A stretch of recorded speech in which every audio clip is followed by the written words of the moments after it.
ദൈവനാമം അതിയായി മഹത്വപ്പെടുമാറാകട്ടെ. കർത്താവിൽ പ്രിയ ദൈവമക്കളെ, നിങ്ങൾക്കെല്ലാവർക്കും ജീസസ് വോയിസ് മെസ്സേജ് എന്ന ദൈവവചന ധ്യാന ശുശ്രൂഷയിലേക്ക് സ്നേഹത്തോടെ സ്വാഗതം. ഇന്ന് നാം അല്പസമയം ധ്യാനിക്കുന്നതിന് തിരഞ്ഞെടുത്തിരിക്കുന്ന തിരുവചന വേദഭാഗം വിശുദ്ധ യോഹന്നാൻ എഴുതിയ സുവിശേഷം അധ്യായം 13 വാക്യം 2. വിശുദ്ധ യോഹന്നാൻ എഴുതിയ സുവിശേഷം അധ്യായം 13 വാക്യം 2. അത്താഴമായപ്പോൾ പിശാച് ശീമോൻ്റെ മകനായ യൂദ ഇസ്കര്യോത്താവിൻ്റെ ഹൃദയത്തിൽ അവനെ കാണിച്ചു കൊടുപ്പാൻ തോന്നിച്ചിരുന്നു.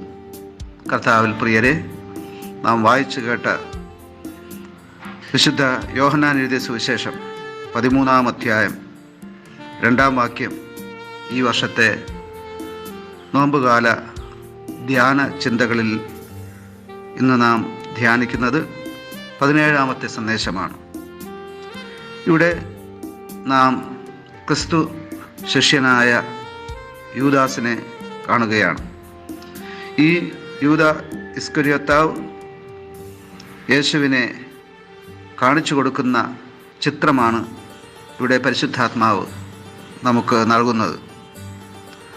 അത്താഴമായപ്പോൾ പിശാച് ശീമോൻ്റെ മകനായ യൂദ ഇസ്കര്യോത്താവിൻ്റെ ഹൃദയത്തിൽ യേശുവിനെ കാണിച്ചു കൊടുപ്പാൻ തോന്നിച്ചിരുന്നു എന്നാണ് നാം വായിച്ചത്.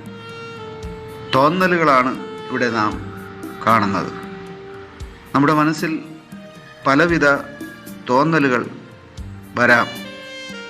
അത് മാനുഷികമായ തോന്നലുകൾ വരാം, ജഡികമായ തോന്നലുകൾ വരാം, പൈശാചികമായ തോന്നലുകൾ വരാം. ഇവയോടൊപ്പം ദൈവികമായ ആത്മീകമായ അതിനെ പിന്തുടരാതിരിക്കാൻ യൂദാസിന് കഴിഞ്ഞില്ല.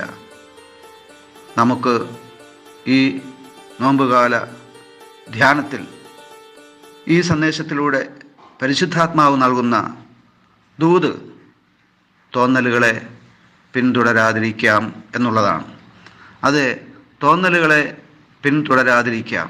നമ്മുടെ മനസ്സിൽ തോന്നുന്നതെല്ലാം ദൈവഹിതമെന്ന് ഒരിക്കലും ചിന്തിക്കരുത്. അതെ, ഞാൻ നേരത്തെ പറഞ്ഞതുപോലെ പല തോന്നലുകൾ നമ്മുടെ മനസ്സിൽ വരാം, നമ്മുടെ ചിന്തയിൽ വരാം, നമ്മുടെ ഹൃദയത്തിൽ വരാം. അവിടെയാണ് ഒരു വിവേചനം അത്യന്താപേക്ഷിതമായിരിക്കുന്നത്.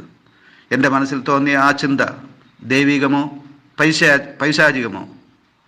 ദൈവികമെങ്കിൽ മാത്രമേ അതിനെ സ്വീകരിക്കുവാനും പിന്തുടരുവാനും പാടുള്ളൂ. അത് പൈശാചികമാണെങ്കിൽ അതിനെ തള്ളിക്കളയുവാൻ, അതിനെ നിരസിക്കുവാൻ, അതിനെ ഉപേക്ഷിക്കുവാൻ നാം തയ്യാറാകണം.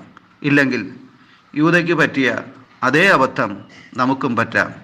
യൂദയ്ക്ക് പറ്റിയ വലിയ അബദ്ധം നമുക്ക് പറ്റാതിരിക്കട്ടെ. ഈ വചനങ്ങളാൽ ദൈവം നിങ്ങളെ സമൃദ്ധിയായി അനുഗ്രഹിക്കുമാറാകട്ടെ. ആമേൻ, ആമേൻ.